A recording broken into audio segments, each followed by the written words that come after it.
คือจังสาขาไม้ในภัยเป็นตัวอย่างอาศัยธรรมของพระเจ้าสมาเข้าว่างกลางขึ้นมาแสงที่ทุกยากไม้เอากระแม่นำคนแม่นสิรวยหรือจนก็เพิ่งพากันได้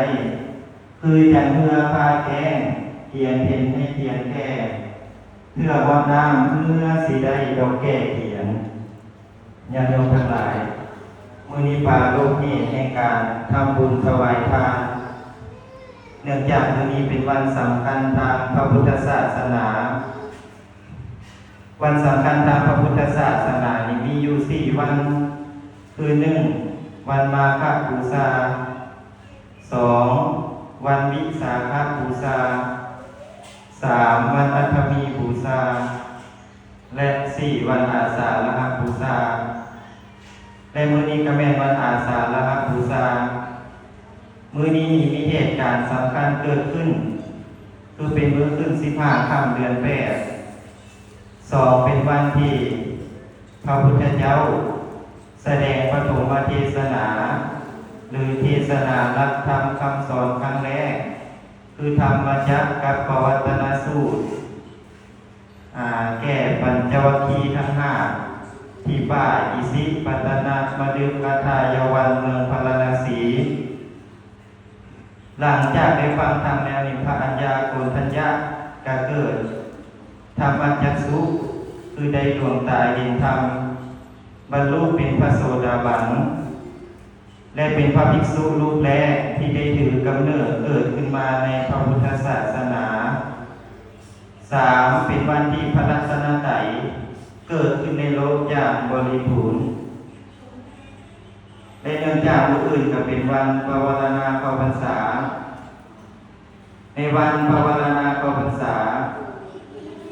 ซึ่งประเพณีเข้าพรรษานี้ได้มีมูลเหตุมาจากพระสงฆ์ในสมัยพุทธกาล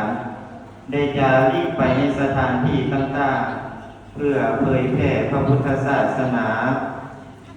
พอสิ้นฤดูร้อนถึงตอนฤดูฝนผู้คนทั้งหลายก็ต่างพากันเตรียมข้าวกาลงนาเตรียมปลาใส่ถ้วยกล้วยหน้าพากันเข้าสู่ฤดูปลูกพืชพันธุ์ธัญพืชพฤกษาพระสงฆ์ที่จาริกมากับพากันไปเที่ยวเข้านาตากาของชาวบ้านพระพุทธเจ้าพระจึงทรงบัญญัติให้เมื่อถึงฤดูฝน3 เดือนพระสงฆ์องค์เจ้าจะต้องหยุดจำพรรษา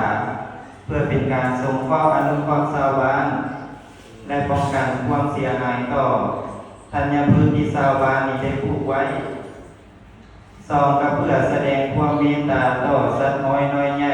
ที่ออกมาเพ่นพ่านเนื่องจากฝนตกน้ำท่วม3ก็เพื่อยุทธศึกษาและประพฤติปฏิบัติธรรมเป็นต้นจึงทำให้ได้เอาทั้งหลายได้มีโอกาสมาเข้าวัดฟังธรรมจำศีลภาวนาทำบุญสุนทรทานทำทานการกุศลเป็นผลให้เกิดกิจกรรมดีๆที่ให้เราได้สละเวลา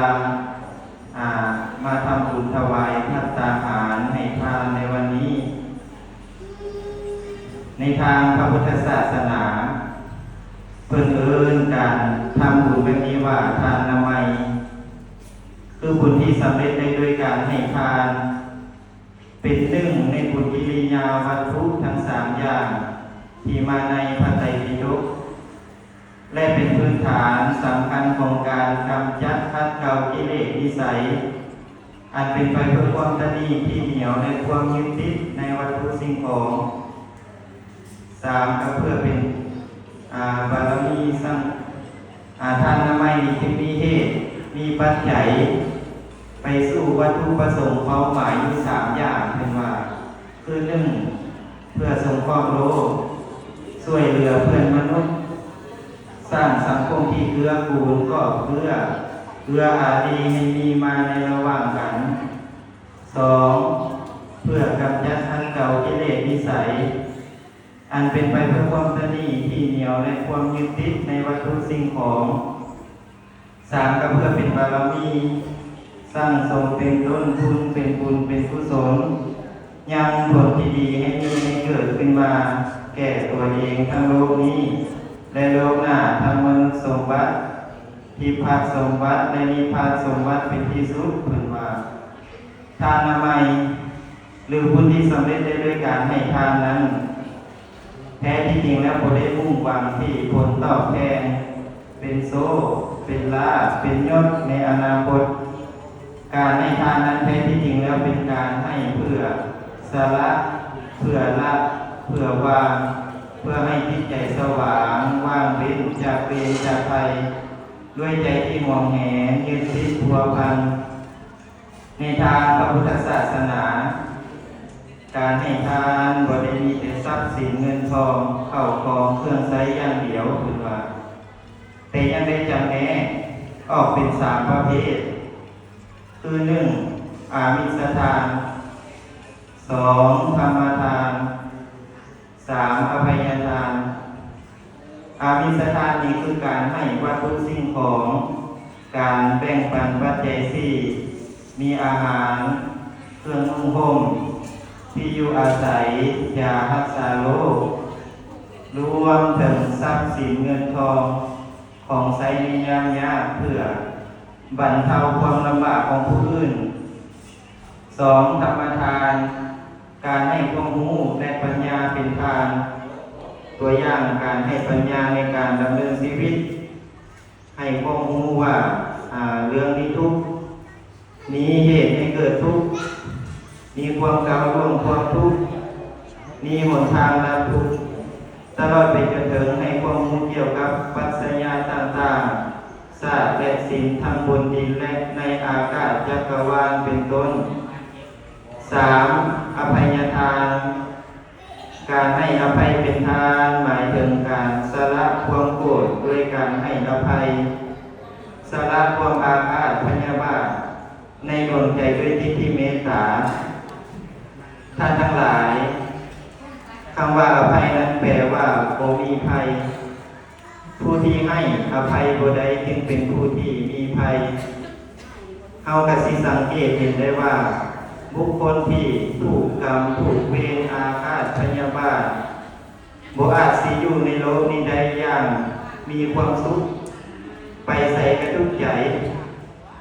หันไปทางใดก็มีแต่ศัตรูว่าอยู่ในโลกทั้งปวงใหญ่แต่กระเบื้องคือคับแคบเกินไปเพราะมีภัยคือศัตรูผู้อาฆาตคนผู้ฉลาดจึงบ่อาจสิเก็บรักษาภัยเอาไว้จึงรู้จักให้อภัยเป็นทานที่เพิ่นเรียกว่าอภัยทานญาติโยมทั้งหลายนอกจากนั้นแล้วในการให้ทานยังมีองค์ของการให้หรือเรียกว่าทานสมบัติที่สิเฮ็ดให้การทานนั้นได้บุญหลายผู้ให้ทานจะต้องคำนึงถึงองค์ประกอบอยู่3อย่างคือ1วัตถุบริสุทธิ์2เจตนาบริสุทธิ์3บุคคลบริสุทธิ์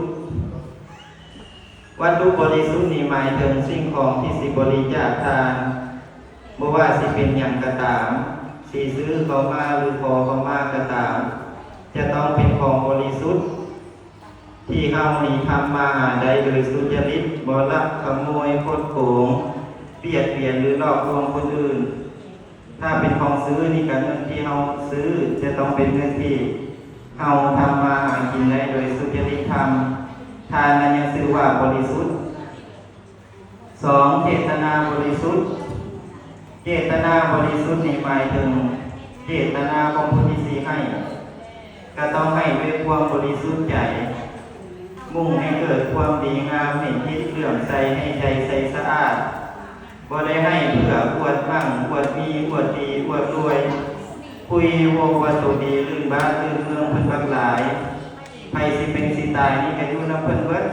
เพิ่นวงการไปเบิดพระเถรเนรซีนี่จนได้หม้อผ้านี่จักวัดก็มีพระเนรจะกินมะม่วงมะพร้าวก็ต้องต้าวคืนไปหาเจ้าอาวาสใหญ่อยู่ในบ้านผู้อังแต่ละนั้นก็เพิ่นทานอันนี้ก็เพิ่นถวายโบสถ์ก็ของเพิ่นศาลาก็ของเพิ่นทานไปแล้วแสดงตัวเป็นเจ้าของอยู่เลยกึ่งเส้นหมู่คือปากัดในบัดนี้อันนี้เพิ่นว่าเจตนาบ่บริสุทธิ์เป็นทานไปแล้วก็บ่ได้บุญหลายคือการทานที่มีเจตนาบริสุทธิ์ที่ตรงตามวัตถุประสงค์ของการให้ทานอย่างแท้จริง และเจตนาบริสุทธิ์นี่จะต้องบริสุทธิ์ทั้งสามการนี้ได้บัดนี้นะคือหนึ่งปุพพเจตนาก่อนให้ดีใจปลื้มใจเพิ่นว่าสองมุญจนะเจตนาละว่าให้ยินดีเลื่อมใสสามอปาลาภละเจตนาหลังจากให้แล้วก็มีความสุขกายสบายใจอันนี้ก็คือเจตนาบริสุทธิ์ต่อไปบุคคลบริสุทธิ์บุคคลบริสุทธิ์นี่หมายถึงบุคคลทั้งสองฝ่ายที่เกี่ยวข้องกับการทานนั้นคือผู้ให้และผู้รับจะต้องบริสุทธิ์ด้วยศีลทางทานยกผู้ให้เราก็ปฏิภาณผู้รับก็จะต้องมีศีลาจริยวัตรที่งดงามมีคุณธรรมสูงพระพุทธเจ้าเพิ่นตรัสอุปมาไว้ในพุทธกาลนิกายเปตวัตถุว่าปฏิฆามกมีเปรียบคือนาทายกเปรียบคือชาวนาสิ่งของที่ถวายมีเปรียบคือพืชเพิ่นว่าเมื่อชาวนาหว่านพืชลงในนาดินดีผลย่อมไพบูรย์คือมีผลหลายมีอานิสงส์หลายโดยเหตุนี้พระสัมมาสัมพุทธเจ้าเพิ่นเลยสอนให้เฮาพิจารณาถึงนาบุญหรือบุญญาเขตถ้าสินิมนต์หรือทำบุญแบบเฉพาะเจาะจงบุคคลเป็นปฏิบุคลิกทานกายเฮามีพิจารณาจากพระที่เพิ่นประพฤติปฏิบัติดีเคร่งครัดในธรรมวินัยหรือถ้าสิบ่ทำบุญแบบเฉพาะเจาะจงบุคคลเป็นสังฆทานกายเฮาพิจารณาจากหมู่หรือกลุ่มที่เพิ่นประพฤติดีปฏิบัติชอบดังบาลีเพิ่นว่าวิทยาทานังสุขตัปปสันทังการให้โดยพิจารณาพระตถาคตเจ้าทรงสรรเสริญเพิ่นว่าญาติโยมทั้งหลาย